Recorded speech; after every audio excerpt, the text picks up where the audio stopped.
Welcome to our channel. Today we how to download Fidelity for checking insurance payout transfers step by step clearly. Visit the official Fidelity website. Locate the Get Started or Download section. Select the option to download the Fidelity app. Choose the version compatible with your device, either iOS or Android.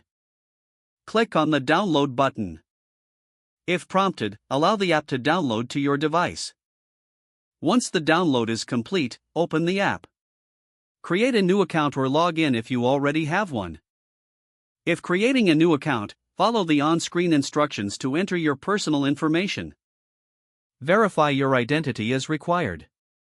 Once logged in, navigate to the Accounts or Transfers section.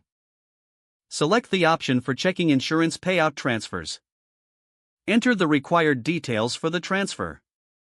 Review all entered information for accuracy. Confirm the transfer and follow any additional prompts. You will receive a confirmation message once the transfer is successfully initiated. Check your email for further updates regarding the transfer status. If needed, reach out to Fidelity customer support for any questions. If the page does not load, refresh the browser or try again in a private or incognito window.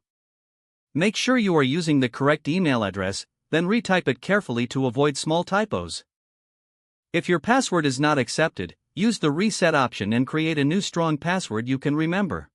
Check your spam folder for verification or security emails, then complete any requested confirmation steps. Enable two-factor authentication if available to improve account security and reduce unauthorized access risk.